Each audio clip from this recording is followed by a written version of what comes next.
जब आम आदमी परेशान होता है तो वो पुलिस प्रशासन के पास जाता है, क्योंकि उसको इस बात का उम्मीद होता है कि अगर मैं पुलिस प्रशासन के पास जाऊंगा तो मेरे साथ में इंसाफ हो जाएगा। लेकिन जब आप ये सुनेंगे कि जब पुलिस प्रशासन के ही साथ में उस प्रकार की घटना हो जा रही है, कुछ लोग पुलिस प्रशासन के एक सिपाही को जान से मार देते हैं, तो भाई साहब तब आपको मन में क्या आएगा?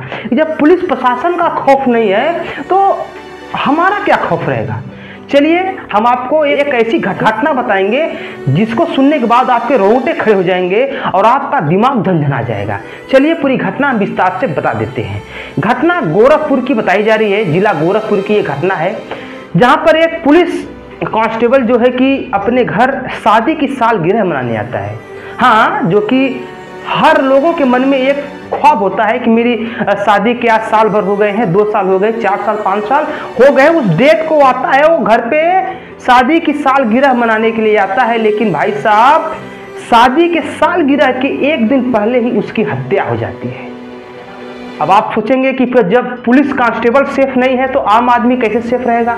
चलिए हम आपको वो भी कहानी बता देते हैं कि आखिरकार वो हत्या होती क्यों है, हत्या होने का कारण क्या है, सब कुछ हम आपको विस्तार से बता देते हैं। इस मामला ये गोरखपुर के भगुआ पार का बताया जा रहा है। यहाँ पर यूपी पुलिस का एक सिपाही अपने घर आता है और कुछ दबंग लोग जो है कि उसको पीट पीट कर मौत के घाट उतार देते हैं। अब आपके मन में एक ही सवाल उठेगा कि आखिरकार उसने ऐसा क्या गुनाह कर दिया, ऐसा क्या वो मतलब कि गलत कांड कर दिया है कि उसको पीट पीट कर मार दिया गया। चलिए हम आपको उसका गुनाह भी बता देते हैं, जो गुनाह आप सुन के आप कहेंगे कि यार ये कौन सा तरीका हुआ किसी को जान से मार देने की। दरअसल मामला ये होता है कि पुलिस कांस्टेबल जो है वो कुछ महीना पहले ही 4 डिसमिल जमीन लेने के लिए किसी आदमी को पैसा दिया होता है, यानी कुछ पैसा बयाना में दिया होता है कि यार ये इतना पैसा आप हमसे ले लीजिए एडवांस में, और जब आप हमको बयानामा करेंगे तो आप हमको पूरा पैसा आप हमसे ले लीजिएगा। लेकिन वक्त बीतता है, लेकिन जब जमीन बनामा करने की बात होती है, जब जमीन लिखित करने की बात होती है तो सामने वाला मुकर जाता है। सामने वाला ये बोलता है कि हम 4 डिसमिल तो नहीं दे पाएंगे मगर 3 डिसमिल आपको दे देंगे। तो वो बंदा बोलता है कि हम 3 डिसमिल नहीं लेंगे, हमको 4 डिसमिल ही चाहिए। यानी सिपाही जी जो है वो बोलते हैं हमको 4 डिसमिल ही चाहिए, 4 डिसमिल की बात हुई है। तो जो है सामने वाला बोलता है नहीं हम 4 डिसमिल नहीं दे पाएंगे। तो बात इस पर होता है कि आप तो मेरा पैसा वापस कर दीजिए। तो बोलता है ठीक है मैं आपका पैसा वापस कर दूंगा, कर दिया नहीं कर दूंगा।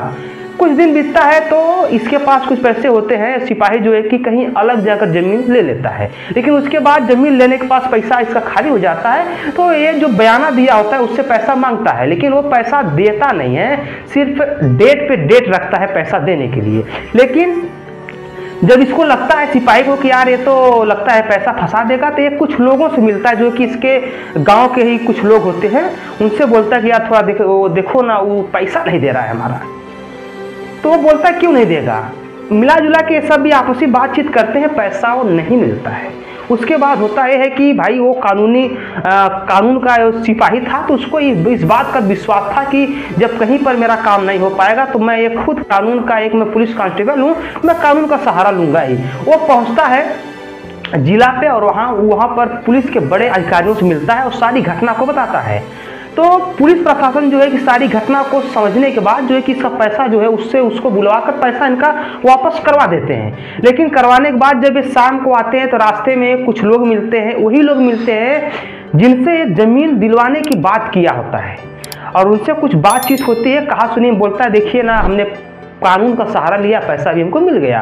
इसी संदर्भ में कुछ बातचीत क्या होती है, वो तो घटना के मौके के स्तर पे कोई था नहीं, सिर्फ यही था सिपाही था, तो वो क्या बताएगा, वो तो दुनिया में है ही नहीं। तो भाई साहब बात कुछ ज़्यादा बढ़ जाती है और उसके साथ में थोड़ा बात कुछ ज़्यादा बढ़ जाती है, लेकिन उसके बाद मैटर को रफा दफा करके इसको छोड़ दिया जाता है। 24 तारीख की रात अपने घर पे होता है और इसको लोग फ़ोन करके बुलाते हैं, आओ थोड़ा घर के बाहर आओ, कुछ बात करना है। लेकिन वहाँ पर इसके मौत का षड्यंत्र जो है कि रचा गया था। जब सिपाही घर से निकलकर फ़ोन पे बात करते हुए जाता है वहाँ पर जाने के बाद इसके साथ में लोग मारपीट करना प्रारंभ कर देते हैं।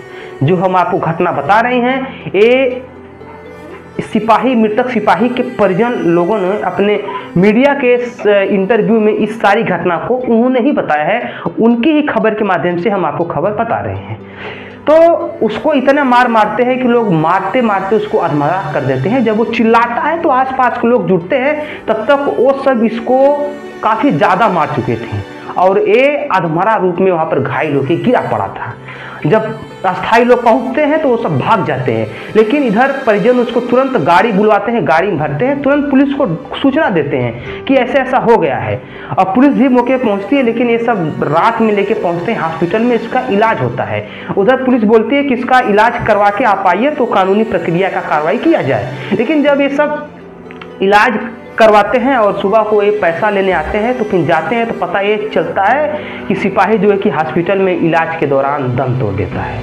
उसके बाद जो है कि पूरे गांव में खलबली मच जाती है, पूरे गांव में मातम मच जाता है। सब लोग इसी बात का एक सवाल रखता है कि यार जब पुलिस कांस्टेबल उत्तर प्रदेश का सिपाही ही सेफ नहीं है, जब उसी को लोग मार दे रहे हैं, वो भी उसका गुनाह भी नहीं बहुत ज़्यादा कुछ था, तो आम आदमी के लिए क्या होगा। फिलहाल भाई साहब बताया जा रहा है कि उसकी नई नवेली पत्नी थी जिसके गोद में 7 से 8 महीना का बच्ची है।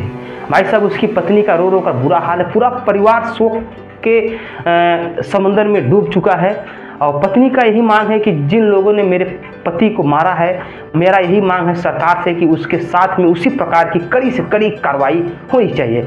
फिलहाल में भाई साहब सब लोग बहुत ज़्यादा सदमे में हैं और फिलहाल में बताया जा रहा है कि जो मारने वाले लोग हैं उसमें से कुछ लोग गिरफ्तार भी हो चुके हैं और आगे जो है कि प्रशासन कार्रवाई कर रही है, छानबीन जांच कर रही है।